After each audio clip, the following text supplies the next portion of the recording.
Hello everyone, এখন আমি যেটা বলতে চলেছি সেটা শোনার পর your brain will stop work.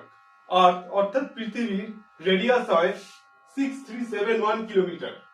পৃথিবীর মাঝখান বরাবর অর্থাৎ ইকুয়েটর ওয়াইজ যদি একটি দড়ি দিয়ে বাঁধতে হয় তাহলে সেই দড়িটির length by the formula of circumference হবে 40,030 কিলোমিটার। এবার পৃথিবীর মাটি থেকে 1 ফুট উঁচুতে যদি একটি দড়ি দিয়ে একই রকম ভাবে বাঁধতে হয় তাহলে সেই দড়িটির লেন্থ আগের বারের থেকে 6.28 ফিট বেশি হতে হবে। এবার একটি টেনিস বল যার রেডিয়াস কিনা 1.29 ইঞ্চেস, সেটাকেও যদি মাঝখান বরাবর একটি দড়ি দিয়ে বাঁধতে হয় তাহলে সেই দড়িটির লেন্থ হতে হবে by the formula of circumference 8.1 inches. একই রকম ভাবে টেনিস বলের গা থেকে 1 ফুট উঁচুতে যদি একই রকম ভাবে একটি দড়ি দিয়ে বাঁধতে হয় তাহলে সেই দড়িটির লেন্থ আগের বারের থেকে কত বেশি হতে হবে? Can you imagine? 6.28 feet, the same. What the hell?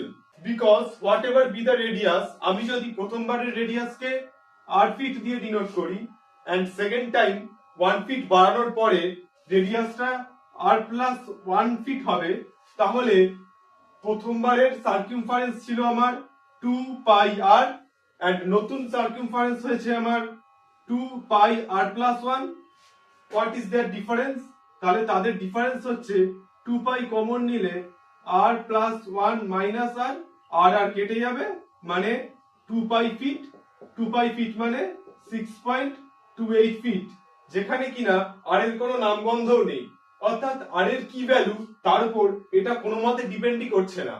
এটা আমাদের কাছে খুব অদ্ভুত লাগার কারণ হচ্ছে যখন আমরা খুব বড় কিছু দেখি আমাদের ব্রেন সেটা রিলেটেড সবকিছুকে খুব বড় কিছু বলে ধরে নেয়, এন্ড খুব ছোট কিছু যখন দেখি ওটার রেসপেক্টে তখন সেই ছোট জিনিসের রিলেটেড সবকিছুকে ও সেই বড়টার আন্দাজে খুব ছোট হবে বলে ধরে নেয়। বাট যখন সেটা হয় না সেটা আমাদের ব্রেনকে স্ট্রাইক করে। তো কোনো কিছু খুব বড় মানেই তার সবকিছু যে খুব বেশি হবে তার কোনো মানে নেই। ঠিক যেমন কেউ খুব বেশি ভোট পাচ্ছে মানে সে প্রচুর কাজ করছে, তা থেকে এটাও প্রমাণ হয় না। সো এরকম আরো মজার ভিডিওস দেখার জন্য obviously stay tune and subscribe.